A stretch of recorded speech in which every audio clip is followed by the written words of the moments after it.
আসসালামু আলাইকুম রহমতুল্লাহ বারাকাত। প্রিয় দিনী ভাই ও বোন, আজকে আমি এই ভিডিওতে আপনাকে ছোট্ট দুইটা দোয়া শিখিয়ে দেব ইনশাআল্লাহ। প্রথম দোয়াটা যদি আজকের দিনে আমার সাথে অন্তত 3বার পাঠ করতে পারেন, আল্লাহ তাআলা আপনার জীবনের যত জানা অজানা এবং কবিরা সগীরা আছে সকল গুনাহ মাফ করে দিবেন ইনশাআল্লাহ। এবং দ্বিতীয় নাম্বারের দোয়াটা যদি এই দুনিয়াতে থাকা অবস্থায় আজকে অন্তত 3বার আমল করতে পারেন, মৃত্যুর পরে আল্লাহ তাআলা আপনাকে অবশ্যই অবশ্যই বেহেশত দান করবেন। সুবহানাল্লাহ। আপনার কাছে হাত জোর করে অনুরোধ করে 7 থেকে 8 মিনিট সময় আমি চেয়ে নিচ্ছি ইনশাআল্লাহ। এর মধ্যে আমি সেই দোয়াটা আপনাকে শিখিয়ে দেব। তবে দোয়াগুলোর নিয়ম কি আমি আগে সেই ব্যাপারে একটু বলে নিই। গুনাহ মাফের জন্য এই দোয়াটা প্রত্যেক ফরজ নামাজের পরে মোনাজাতের মধ্যে করবেন। সেই দোয়াটা কি? রব্বানা আতমিম লানা নূরানা ওয়াগফির লানা ইন্নাকা আলা কুল্লি শাইইন কদির। ছোট্ট দোয়া, আমি এখানে বাংলাতে উচ্চারণ সহ দিয়েছি। এই দোয়াটা পড়েন। কখন কখন পড়বেন? মোনাজাতের মধ্যে পড়বেন।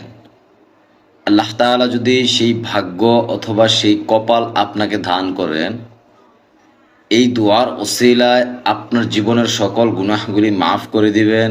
এবং দ্বিতীয় নাম্বারের যে দোয়াটা আছে, ওই দোয়ার ওসিলায় মৃত্যুর পরে জান্নাত নসিব করবেন। তার আগে আমি আরেকটু আলোচনা আপনাকে শোনাই। সূরা ইয়াসিনের ফজিলত। আমরা 90% মানুষই জানি না যে এই সূরা ইয়াসিন পাঠ করলে কি কি ধরনের উপকার আমাদের হতে পারে। ইনশাআল্লাহ আজকে আমি এই বিষয়ে আপনাকে শিখাবো। এই আমলগুলো আপনি তো করবেনই। ভিডিওটা শেয়ার করে দিয়ে পরিবার পরিজনকে আমল করার আদেশ দেন এবং তাদেরকে শিখার সুযোগ করে দেন।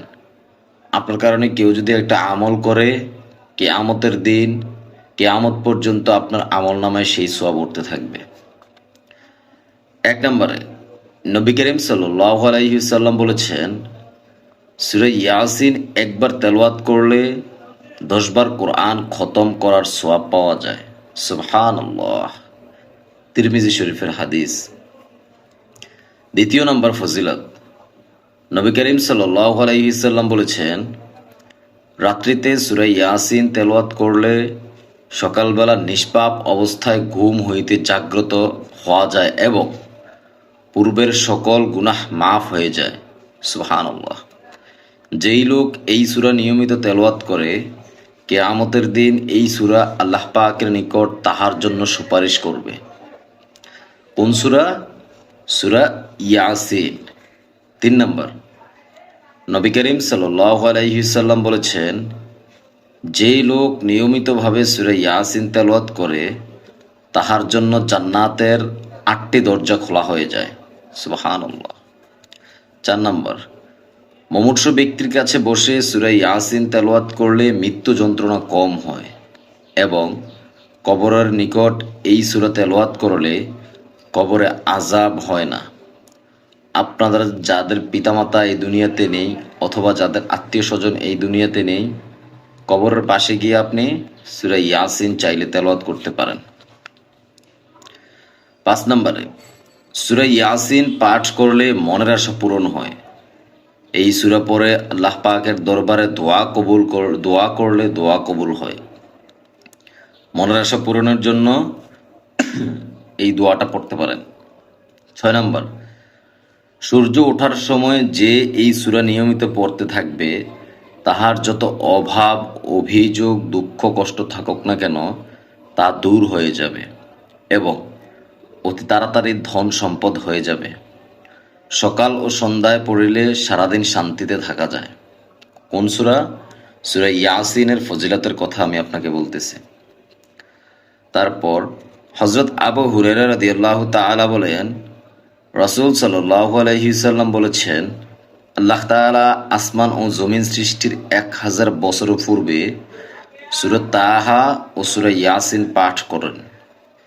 যখন ফেরেশতাগণ তা শুনলেন, বললেন, ধন্য সে জাতি যাদের উপর এটা নাজিল হবে, ধন্য সে পেট যে তা ধারণ করবে, এবং ধন্য সে মুখ যে উচ্চারণ করবে। সুবহানাল্লাহ। এই একটা ফজিলত দিয়ে বোঝা যায় যে আসলে সূরা ইয়াসিনের কতটা ফজিলত, অথবা সূরা ইয়াসিন পড়লে আমাদের কতটা উপকার হবে। রাসূল সাল্লাল্লাহু আলাইহি সাল্লাম বলেন, যে ব্যক্তি দিনের প্রথম ভাগে সূরা ইয়াসিন পাঠ করবে, আল্লাহ তাআলা তার সমস্ত প্রয়োজন মিটিয়ে দিবেন, এবং একবার পাঠ করলে আল্লাহ তাআলা তাকে 10 খতম কোরআনের সওয়াব দান করবেন, এবং পেছনের সমস্ত গুনাহ মাফ করে দিবেন। মৃত ব্যক্তির জন্য পড়লে কবরের আযাব মাফ করে দিবেন। রাতে পরে মারা গেলে শহীদি মর্যাদা লাভ করবেন। মৃত্যুর সময় রোগীর নিকট পড়লে মৃত্যু যন্ত্রণা দূর হবে, এবং অতি আহসান মৃত্যু হবে। প্রসব বেদনার সময় পড়লে অতি সহজে সন্তান ভূমিষ্ঠ হবে। যে কোনো মাকসুদ পূরণের উদ্দেশ্যে এই সূরা পড়লে ওই মাকসুদ পূর্ণ হবে। শয়নকালে পড়লে সকালবেলা নিষ্পাপ অবস্থায় ঘুম থেকে উঠবে, অর্থাৎ ঘুমানোর সময় পড়লে। এই ছিল সূরা ইয়াসিনের উপকারিতা অথবা ফজিলাত। আমি খুবই সংক্ষেপে আপনাদের সামনে উপস্থাপন করেছি। আল্লাহ তাআলা আমাদেরকে সূরা ইয়াসিন পাঠ করার তৌফিক দান করুক, আমিন। রব্বুল আলামিন এই দুইটা দোয়ার উসিলায় আপনি সকলের জীবনের গুনাহগুলি মাফ করে দিয়েন, এবং মৃত্যুর পরে সকলকে জান্নাত দান করিয়েন। রব্বুল আলামিন সকলের পিতামাতাকে সুস্থতা দান করিয়েন। যারা এই দুনিয়াতে বেঁচে নেই তাদেরকে মৃত্যুর পরে অথবা জান্নাতের বাগান বানিয়ে দেন, আমিন। দয়া করে কমেন্ট বক্সে অবশ্যই আমিন লিখে যাবেন, কেননা কার দোয়া কখন কবুল হয়ে যায় বলা যায় না।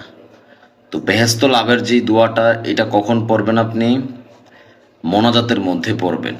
দোয়াটা কি? আল্লাহুম্মা গফির লানা ওয়ারহামনা ওয়ারদুয়া আন্না ওয়াদাখিলনাল জান্নাতা ওয়ানাজ্জিনা মিনান নারি ওয়াসলিহ শানানা কুল্লাহু। একটু মনোযোগ দিয়ে দেখেন, বানানগুলো একটু কঠিন, আমি বাংলায় উচ্চারণ সহ দিয়েছি, একটু অর্থটা শোনেন। হে আল্লাহ, তুমি আমাদের ক্ষমা করে দাও, আমাদের উপর অনুগ্রহ করো, আমাদের উপর সন্তুষ্ট থাকো, আমাদের তুমি বেহেশতে প্রবাসাধিকার দাও, এবং দোজখের আগুন থেকে মুক্তি দাও, এবং আমাদের সকল অবস্থায় ভালো রেখো। কি সুন্দর অর্থ দেখেন। বেশি বেশি পাঠ করার চেষ্টা করেন। আপনি যদি আমার চ্যানেলে নতুন হয়ে থাকেন, চ্যানেলটি সাবস্ক্রাইব করে অবশ্যই সঙ্গে থাকবেন। এরকম ছোট ছোট অনেক দোয়া এবং আমলের ভিডিও আমরা এই চ্যানেলে দিয়ে থাকি। আপনাদের বোঝার সুবিধার্থে বাংলা উচ্চারণ সহ দিয়ে থাকি। সবসময় সাথে থাকবেন এবং সবসময় আমল করার চেষ্টা করেন। প্রত্যেক দিন যদি একটা করেও আমল করেন, শিখেন, ইনশাআল্লাহ 30 দিনে 30টা দোয়া মুখস্থ হয়ে যাবে। ভালো থাকবেন। আসসালামু আলাইকুম ওয়া রাহমাতুল্লাহি ওয়া বারাকাতুহু।